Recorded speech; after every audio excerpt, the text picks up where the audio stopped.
Moon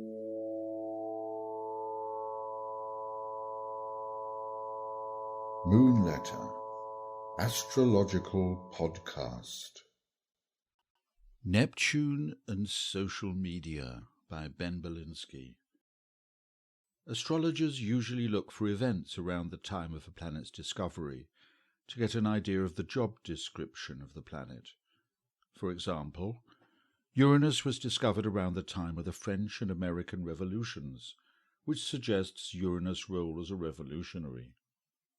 The discovery of Neptune in 1846 was around the time of three events: the development of the use of anesthetics, which revolutionized surgery, the birth of modern spiritualism, and the invention of photography with the earliest daguerreotypes.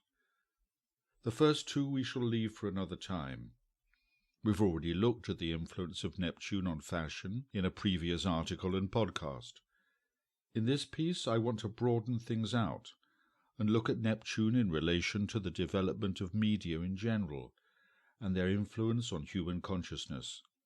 Or, to put it another way, how the images we create have changed the way we see and behave. Our map for this journey is the sequence of angles that Neptune makes to the position where it was when it was discovered. Neptune has an orbit of 163 years. So having been discovered in 1846 in Aquarius, it made its first opposition to its natal position in Leo, halfway round the cycle, in 1926-27. This was around the time that the film industry became a thing. In particular, when movies developed sound and the talkies were born. The most well-known of these was The Jazz Singer, released on October 6, 1927. While photography reflected our physical appearance and how we dress, the movies held up a mirror to how we behave, and with the introduction of sound, how we speak and relate to each other. Their effect was on the Hollywoodization of everything from childhood to romance, from heroism to history. The images were moving and speaking. We could form relationships with them. We projected ourselves into them. We could identify with them, worship them, or fall in love with them. While they were illusions, they were also idealized versions of ourselves.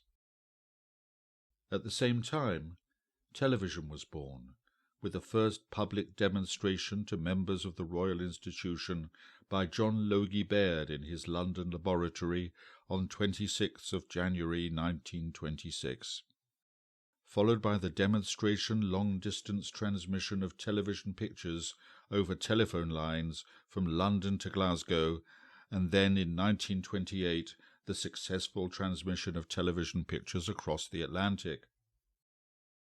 But it wasn't till the early 1950s, with Neptune in Libra in a waning trine to its natal position, 2/3 of the way round its cycle, that television became the dominant medium.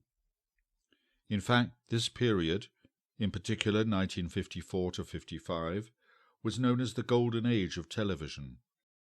In the United States, it was a time of new formats, with spectaculars, magazine programs, and youth-oriented shows such as the Mickey Mouse Club.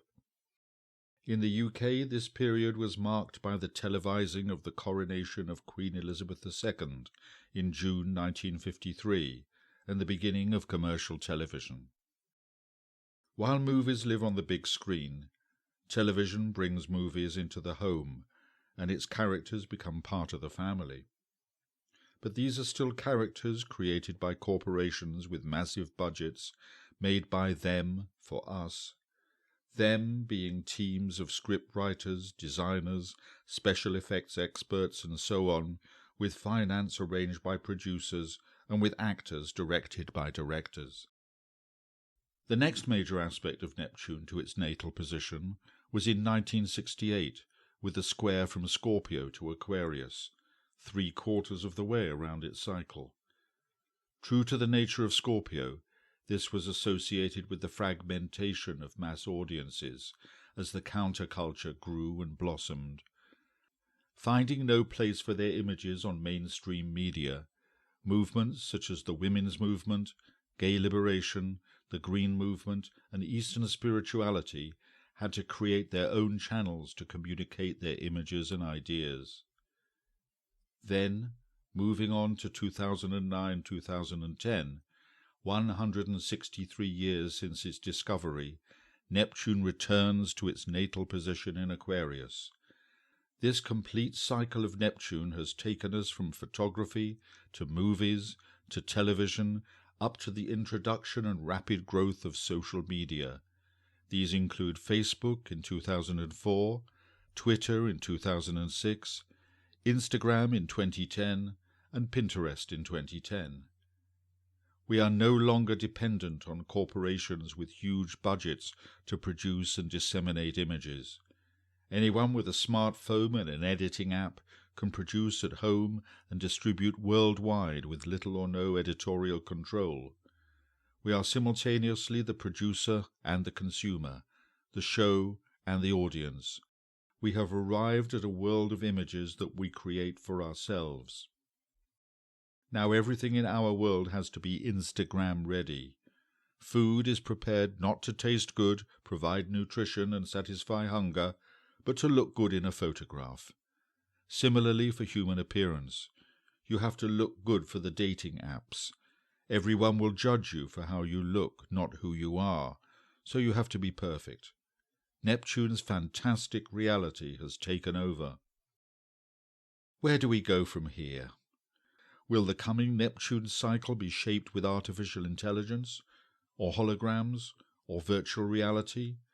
Or will our lives be dominated by electronic surveillance, or with some technology yet to be born?